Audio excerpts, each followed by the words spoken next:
hearing from Professor Robert Wilken, who is Emeritus Professor from the faculty on the program of Medieval Studies at the University of Virginia.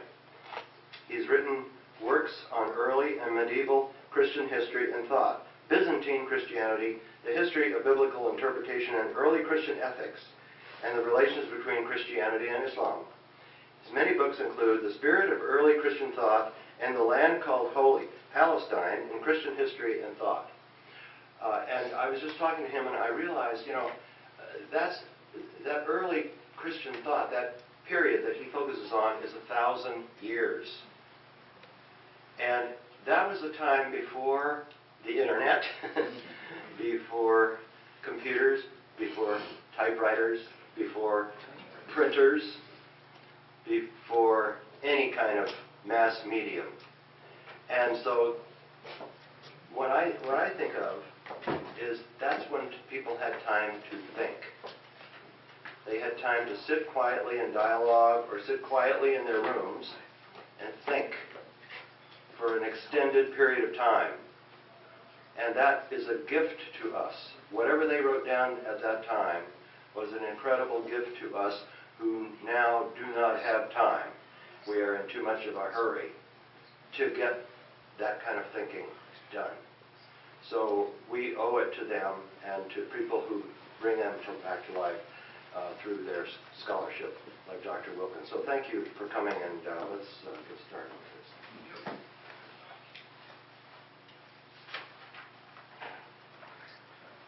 It's a pleasure to be back.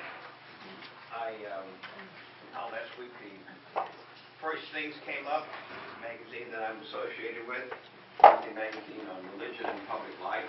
You enjoyed it? I joined. Oh, you did? Oh, right. Goodness, that's what I like to hear. In any case, I brought 10 copies here, and welcome to take them. I'm not going to take them home. And bookmarks, and of course the subscription form. Any case. All right, so last week I tried to give you a little bit of the deep background of how religious freedom came to be formed in our Western civilization. And talked particularly about a man by the name of Tertullian, and the passage that I quoted where he makes the very important point that religion cannot be coerced because it comes from within. So therefore the state can't tell you to do this, because how can the state with its sword force people to believe something that they don't believe within? And I also said that one of the things that was part of that was the development of the understanding of conscience. So the way in which people then appealed to those who tried to force them to believe something and say, well, no, I can't do something against my conscience. My relation to God, because the conscience is really the voice of God within. Okay. So what happens then in the 16th century begins to put all of this into more of a form. So it isn't that religious freedom is something that began in the early church, but it really wasn't formed. It really took the Reformation. And the most significant point I want to make about how this came about, you have to let this really sink in. In the year 1500, now we're talking about Western Europe and England, everybody lived in communities that were unified religiously as well as politically and culturally. What does that mean? It means that everybody went to the same churches. Everybody was baptized in the same ritual. Everybody celebrated Holy Communion or the Mass or the Eucharist in basically the same way. Everybody was ruled by a bishop. That is, the bishop was the highest person. Everybody followed the same calendar, and the calendar was at once civil and religious. So there was a unity to society. And as soon as the Reformation began to break in, which would be around the year 1520, and reformers were successful in this city or in that city or in that province or in that province, no matter who the reformer was, whether they were a really radical reformer like an Anabaptist who rejected infant baptism, or whether you were a fairly conservative reformer like Martin Luther, which kept many more things, or whether you were a little more, I don't want to use the term radical, but you were a little more radical, somebody like John Calvin. If you go into your church upstairs, you're not going to see any images. No pictures. There are no pictures of human beings on the windows, are there? Well, I didn't see it anyway. But what? I see. In any case, it completely and broke with the basic liturgical tradition. So depending where you are. But what happened was then that all of a sudden people 20 years later, 30 years later, realized that there were now more than one religious way of life in their city. In fact, I ran across a letter of a Frenchman about the year 1516. He wrote to a friend and he said, would you have believed when we were growing up that there would be two religions in our town? Now, we take that for granted.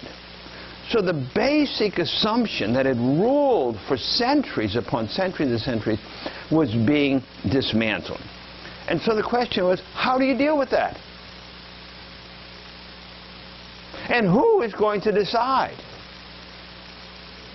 Well, what happened very quickly is that the people who decided were the kings, the princes, the magistrates, not so much the clergy. And they began then to rearrange the society along the lines that they thought was proper. And then what happens to the people who don't go along with that? I gave you the example last week, a very profound example actually, of a religious community of women, Franciscan women in Nuremberg.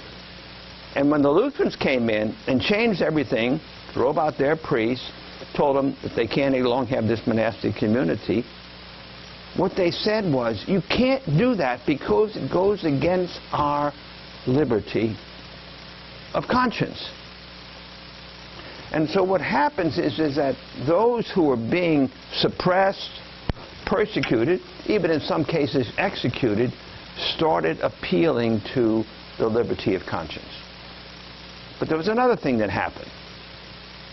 Even though for centuries there had been a unified society, about the year 500 there was a dispute between the emperor, who was over in Constantinople, and the Pope, who was in Rome. And the question arose as to whether the emperor should have a say in the formulation of a major point of Christian doctrine. And the Pope said, no, that's the business of the clergy. That is not the business of somebody who is in political authority. And the Pope, by the name of Gelasius, wrote this.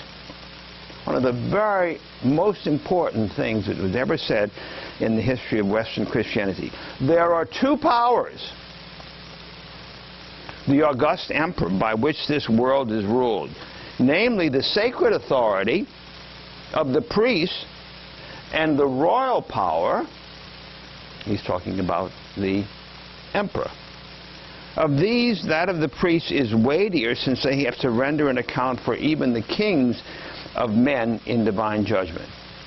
You are also aware, my son, that while you are permitted honorably to rule over humankind, yet in divine matters you bend your neck devotedly to the bishops and await from them the means of your acceptance. So what he's saying is that basically, if it's a religious question, it's not your business.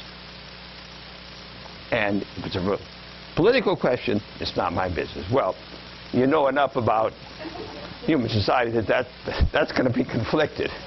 And the whole story of Christianity in the Middle Ages. But this particular teaching, it was called the doctrine of the two swords. The one sword was a real sword, a temporal sword that could kill people, and the other was the sword of the Spirit that St. Paul talks about. Now, you don't have to let your imagination go too far to say, well, that sounds like something that's heading in the direction of separation of church and state.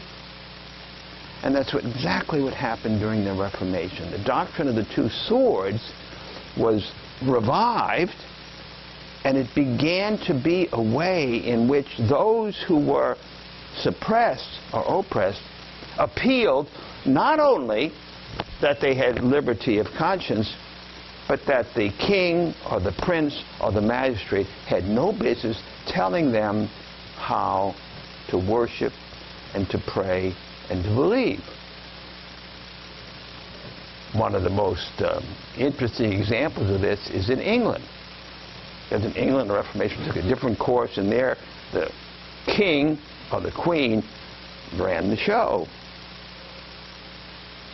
And when the Puritans began to react and to resist, the queen saying, you've got to follow the Book of Common Prayer when you gather for worship, and you've got to have bishops, and the clergy have to wear surplices. What's the surplice? The surplice is a long white garment that the clergy wore in the Church of England. So it becomes a matter not so much about belief, but about practice. What you can do and you cannot do. So those ideas then begin to spread all through Europe. And in England, the issue is really forced by the more radical Puritans, the people who eventually came over to this country. And the two principles then were, you can't coerce religion, you have liberty of conscience, and you have to keep the rule of the political authorities distinct from religious rule. And that was kind of the foundation. But it took decades, generations, for this to work itself out. Because even as late as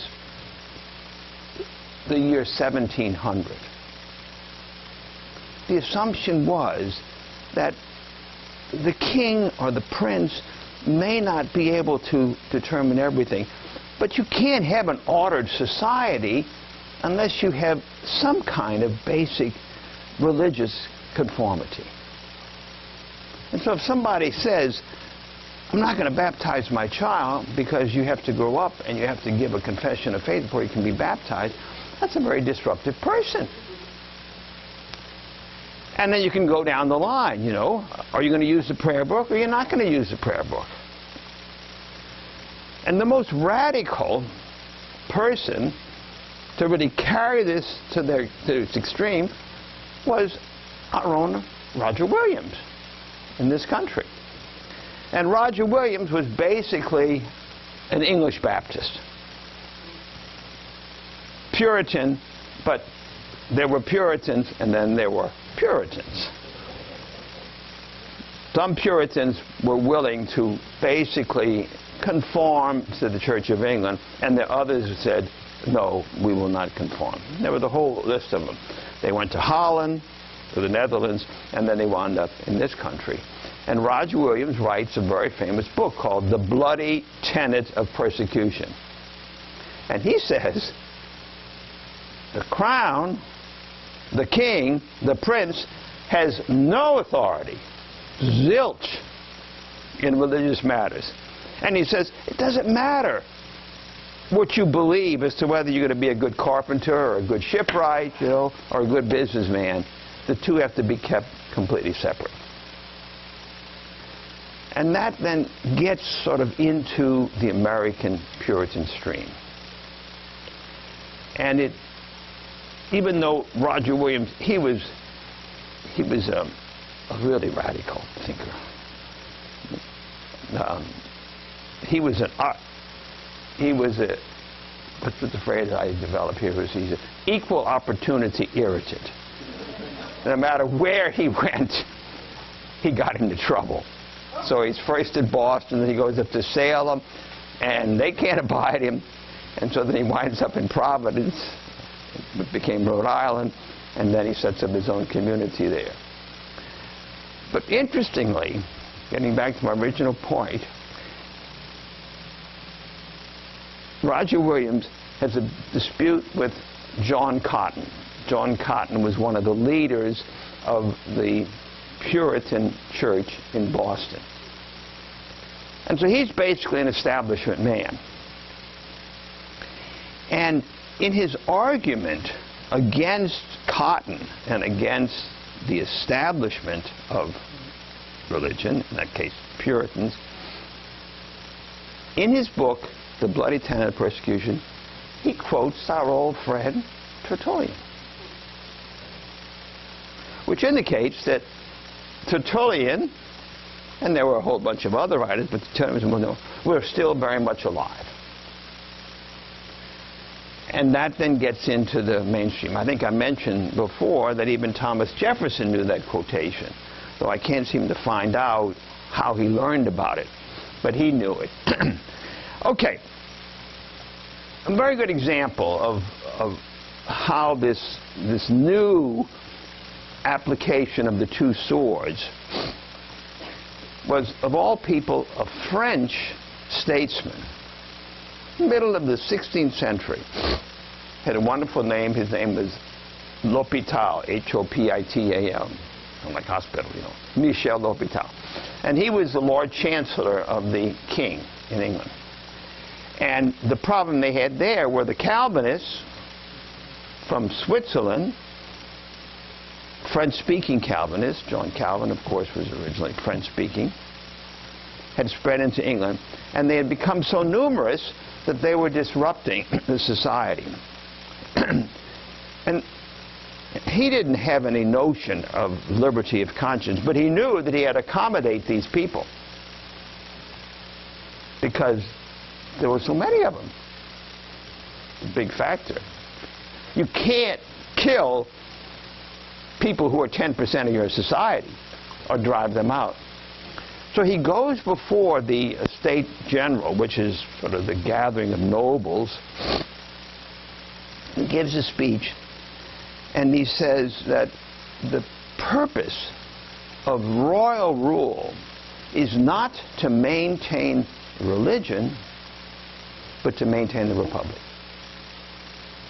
So there you have it again, the two swords. The responsibility of the temporal authority has to do with order, stability, peace, not religion. And then that's kind of spread over and over again. By the way, since Presbyterian Church, John Calvin was a very important figure in this regard because he developed the notion of what's called the two realms. Which is again the same thing as the two swords. The one has to do with order, safety, peace, and the other has to do with religion. The problem that happened within the Calvinistic communities is that he was not wholly consistent, and he sort of finessed the two. And the principle came in was that the magistrate had to be a custodian of both tables. You understand what that means? That means the first part of the Ten Commandments, you shall worship the Lord your God, and the second part, you shall not steal, you shall not commit adultery, and so forth. And so that would seem that the one is the business of the religious leaders and the other is the business political. But that wasn't the case in the Calvinistic societies. In Zwingli, another Calvinist, he was even more radical than that. So it took a lot of debate over many, many decades. But they were thinking along new lines. Okay, so by the middle of the 17th century, 1650, getting on the 17th, you have basically the lineaments of a modern understanding of religious freedom. Religion is a matter of the will, therefore it can't be coerced. The liberty of conscience protects this, because conscience is a testimony of the soul, and we have a duty toward God. There are two realms, the one spiritual, the other temporal. And within some places, within some writers, you begin to get a new language. They call liberty of conscience a natural right. Right. Big word. Very, very big word. Took a long time for that to settle in within Christianity. But it's very important, as you'll see in just a minute, because to say that John Witherspoon, who was a staunch Calvinist, an upholder of the Westminster Confession, in which there is the line that God is the Lord of conscience. And Madison, like some of the other founding fathers, was not a deeply religious man, but he was a religious man. He was quite different from Jefferson. He wasn't kind of a deist and so forth. And he was very instrumental in rewriting the statute when it was first proposed of religious freedom for the state of Virginia, before it's actually a state. This would have been, you know, in the 1770s, 74, I think it was, 84, excuse me. And Patrick Henry, the question was whether the Anglican Church, which was the official church, should be disestablished. And people agreed that that pretty much was the case, but Patrick Henry took the position that we should still collect taxes to pay teachers of religion, establishing a provision for teachers of the Christian religion. So in effect, he introduced establishment, but in a different way, and included others beside the Anglicans, but of course not the Baptists and not the Catholics. And so there was a debate about the language. And George Mason, another one of the founding fathers, had used the word toleration. And Madison was just a very young man. He was about 24 years old. He said, toleration will not do, because that is an indulgence, a forbearance, something that's a state. He says we have to say that people have the right to exercise their religion. And that's how that language came into our founding documents. And he writes a very famous document. It's in 1784. This is against Patrick Henry, called the Memorial and Remonstrance. And he says this. Now listen to this in light of what I've told you. We hold it for a fundamental and undeniable truth that religion is the duty we owe to our Creator. That language had been used by people before him. And the manner of discharging it can be directed only by reason and conviction, not by force or violence. The religion, then, of every man must be left to the convictions and conscience of every man. And it is the right of every man to exercise it as these may dictate. This right is in its nature an unalienable right. It is unalienable because the opinions of men, depending on the evidence contemplated by their own mind, cannot follow the dictates of other men. You have to follow your own convictions. It is unalienable also because what is here a right towards men is a duty toward their Creator. It is the duty of every man to render to the Creator such homage and such only as he believes to be acceptable to him. This duty is precedes, both in order of time and in degree of obligation, the claims of civil society. Before any man can be considered as a member of civil society, he must be considered as a subject of the governor of the universe. We maintain, therefore, that in matters of religion, no man's right is abridged by the institution of civil society, and that religion is wholly exempt from its cognizance. It's not their business. So my point is that every line in this remonstrance of Madison in the state of Virginia in 1784 is in fact from the Christian tradition. It is not a secular document. It was not the secular philosophy. It was not John Locke who came up with these ideas. They took them and turned them into something without that foundation. But the fundamental ideas are there. So it means that religious freedom, as we understand, is basically the result of the Bible, Christian tradition. And it has to do with our relation to God.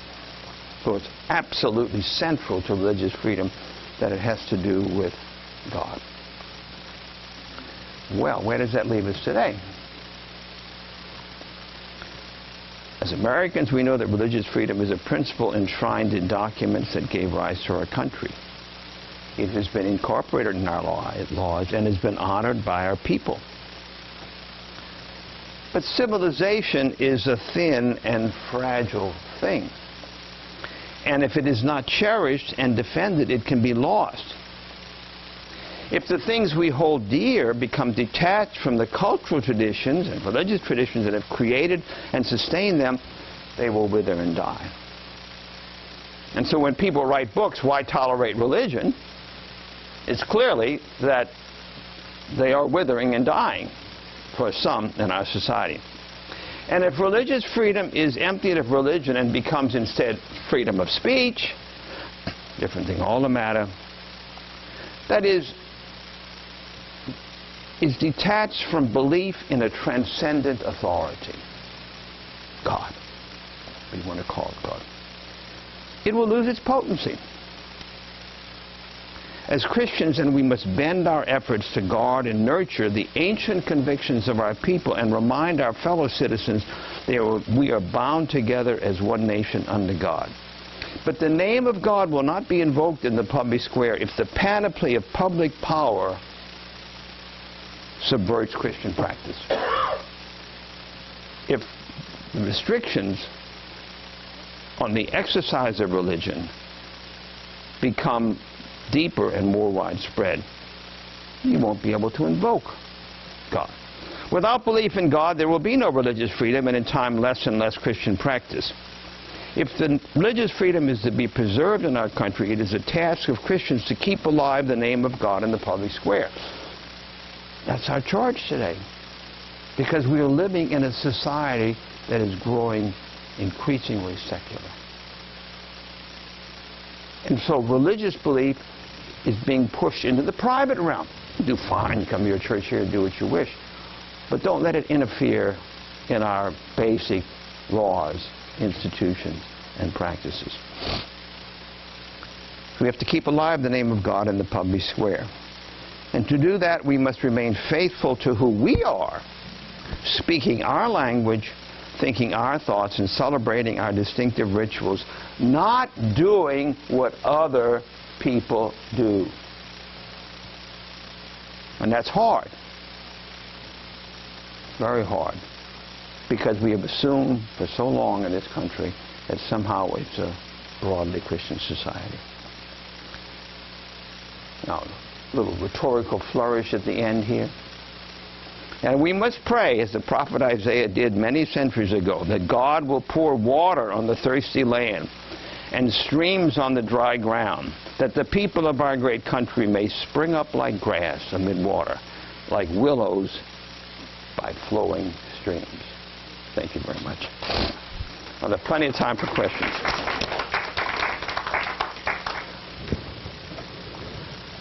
Give you time to think. A moment here. Maybe get a little more coffee.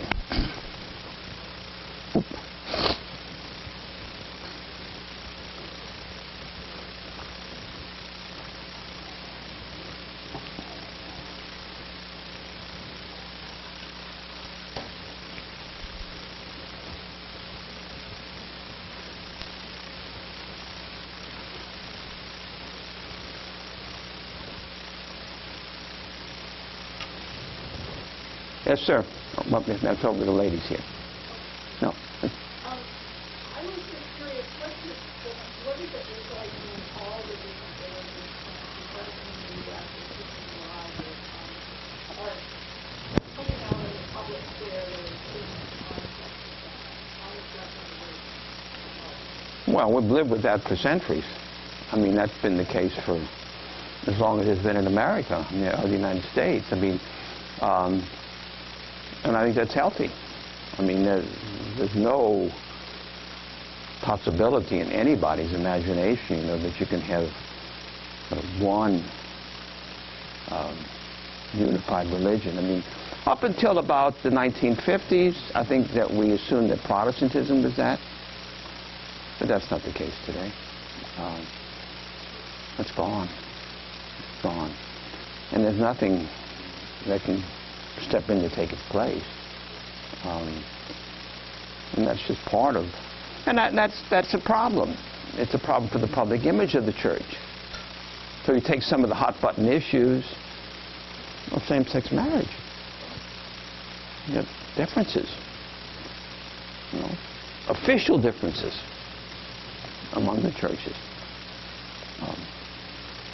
It's a issue that I care a great deal about because D.C. was on the verge of surrogacy, that is paying a woman to have a baby.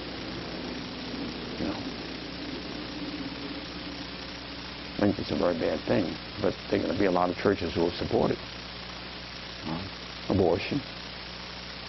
You just go down the list. I mean, euthanasia, physician-assisted suicide. The moral issues are the ones that are become a problem. There is no unified Christian front.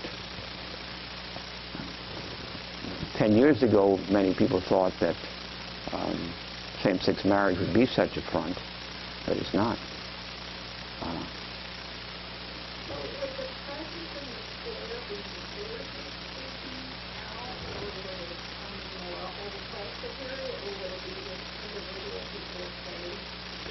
All of the above. The churches make official statements, leaders, groups of leaders. But today, a lot of the public discussion of religious / moral issues, lay people take the lead.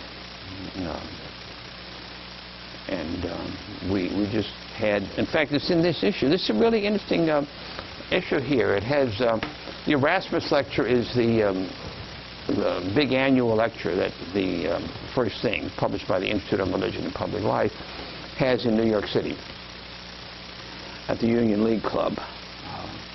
And it's a big affair. And this year the speaker was Russell Moore. He's here in D.C. He heads up the Southern Baptist Convention. Basically, it's kind of public affairs. And he's a layman. He's a layman. Behaves like a layman. Anyway, he gave his talk here about the religious right. It's a very, very sharp critique of the political involvement of the religious right. But anyway, so a lot of the people who write for this George Weigel's a layman. Solovik's a Jewish scholar. I'd say most of the people who write for First Things are laymen. Okay, listen. I don't know if this is very significant, but I think it's interesting at least, that until this is the talk today, they'll probably yeah. 6 or 5? I think it was 6 and 3 years, but sort of magnitude and my question would be, are there any differences, subtle or otherwise, within the Gay and Roman Catholic tradition with regard to the acceptance of free realms or a natural right? No, the Catholics would be completely behind that. However, the Catholic Church has had a different history. The great story of modern Catholicism was the papacy disentangling itself from the European monarchs. I mean, up until about 1850, you know, they had a say in who was going to be elected pope. And both Pius IX and then Leo XIII at the end of the 19th century struggled to free so that the church would be independent. On the other hand, in those societies that have been historically Catholic, Spain, Italy, France, Poland, the clergy are going to have a lot more to say on these matters and feel they have the right to say more. So, but the principle would still be, and is affirmed by the Second Vatican Council. There's no question about that. The great person on this, by the way, was the Catholic thinker John Courtney Murray in the middle of the 20th century. His little book on, I don't know, freedom and democracy or something, beautiful small book. And he stated the basic arguments. And it was a fight at the council in the 1960s, but his side won. Over here there was a question. Canasta, yeah. Well, that's a good example. I drive in every morning. Yeah. Home field is, for example, the history is really on principle madness because it's on the borders within the north and the south. Because the parish records, we find the authority of the king and the governor of Virginia starts to be property.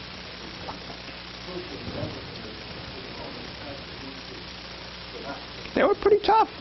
They were very tough, no question about it. It's not what we think of them today. Certainly, they did not like the Presbyterians. No, they did not like them. They didn't have bishops.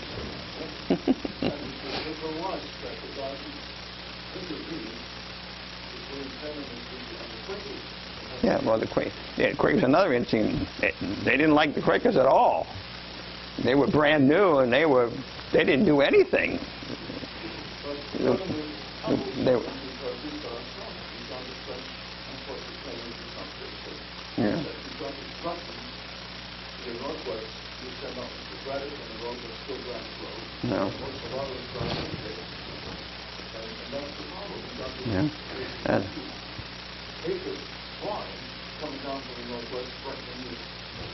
Well, if they come from Ireland, what do you expect if you're Anglican? Nothing good can come from Ireland. It's about low class.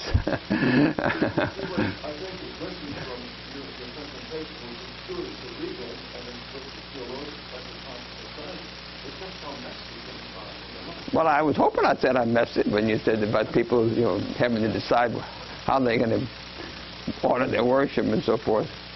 No, I certainly don't think that this is a cerebral presentation. This is an on-the-ground presentation, but I was trying to give you the high points. Look at this lady here. Comment on your perspective of the kinds of things that might happen in this country where there are more Muslims and Sharia law. Well, I think the Muslims have done quite well here. At least, I think that the American society has done quite well with the Muslims. And I think they have had the kind of experience that other immigrants have had. That is, the American people are willing to accept their differences. And I think that's going to be the story of the future. Sharia law is an abstraction. Sharia law is not one thing.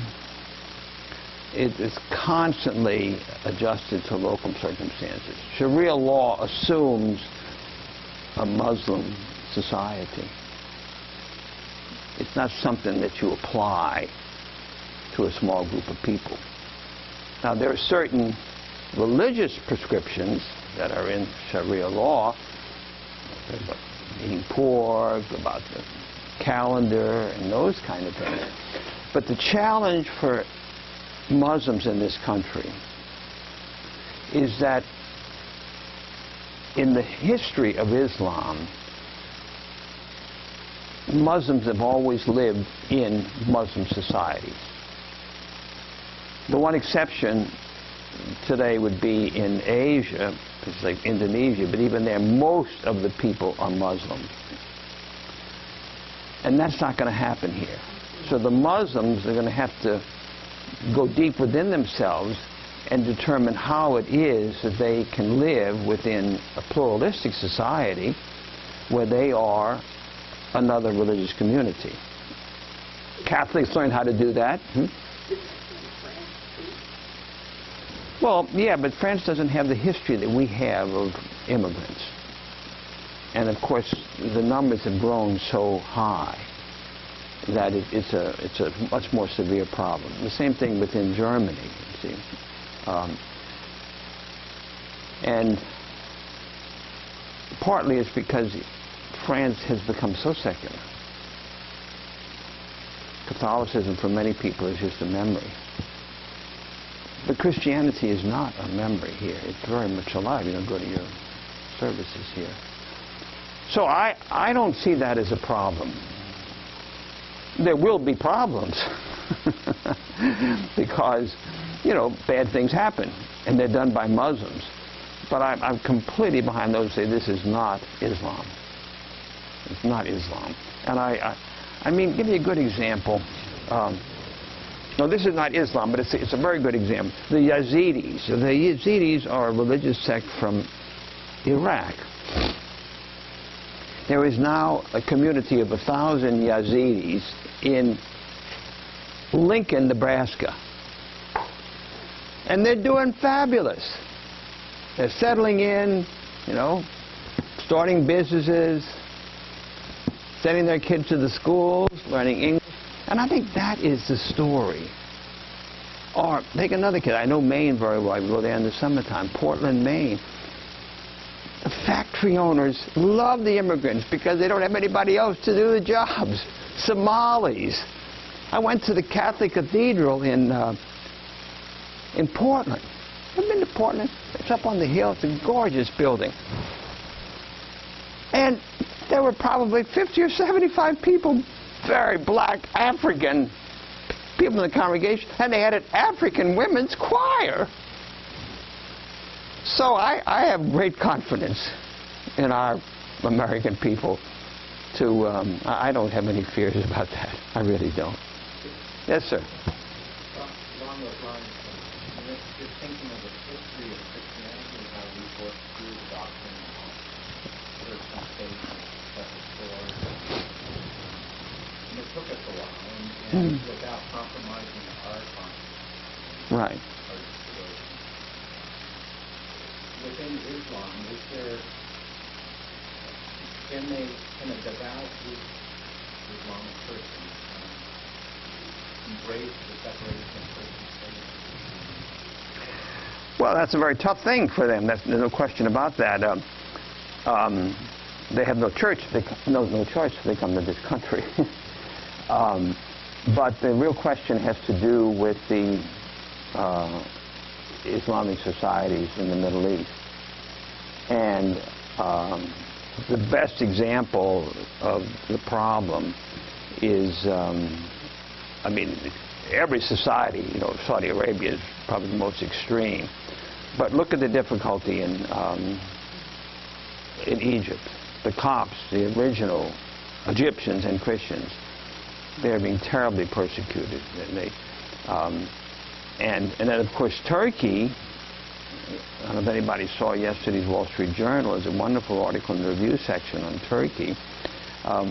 Turkey, which had become very secular under Ataturk at the beginning of the 20th century, has now become very deeply religious, at least on the political level, and it's becoming more authoritarian with Erdogan. So I don't think that the best examples for adaptation are found in Asia. We don't realize how many Muslims. Indonesia has got 120 million Muslims or something like that.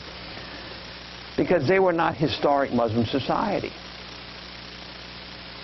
And that's really the hope, I think, in terms of Islamic societies dealing with many of these issues.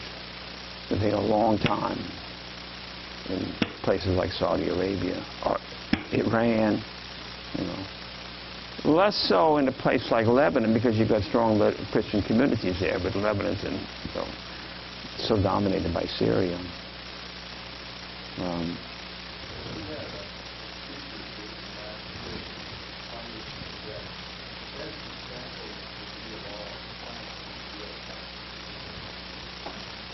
Well, that's a stretch, but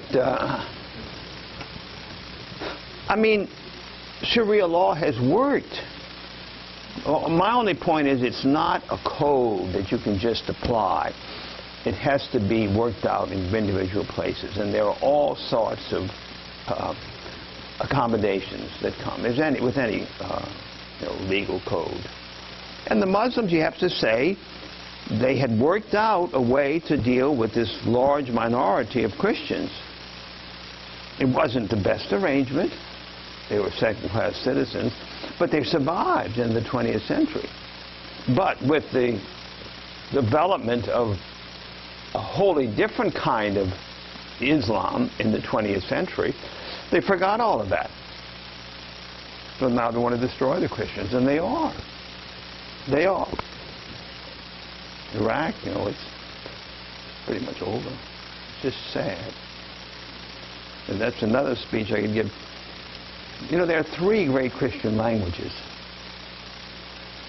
Greek, language of the New Testament and the Eastern Mediterranean, Greece, Latin, and Syriac, Semitic language. And that was the language of the Christians east of Jerusalem. And the native Christians of that region are still worshiping in Syriac. Or were. That's very, very sad. Very sad.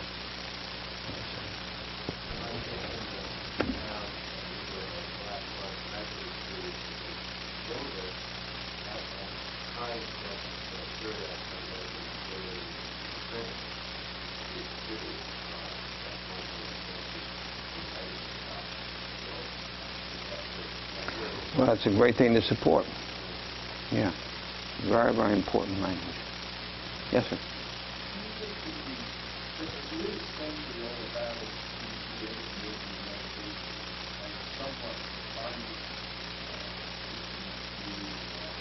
It does. It does. And that's where the term fundamentalist, has been so detrimental. It's so easy to throw that. But mainline Christianity,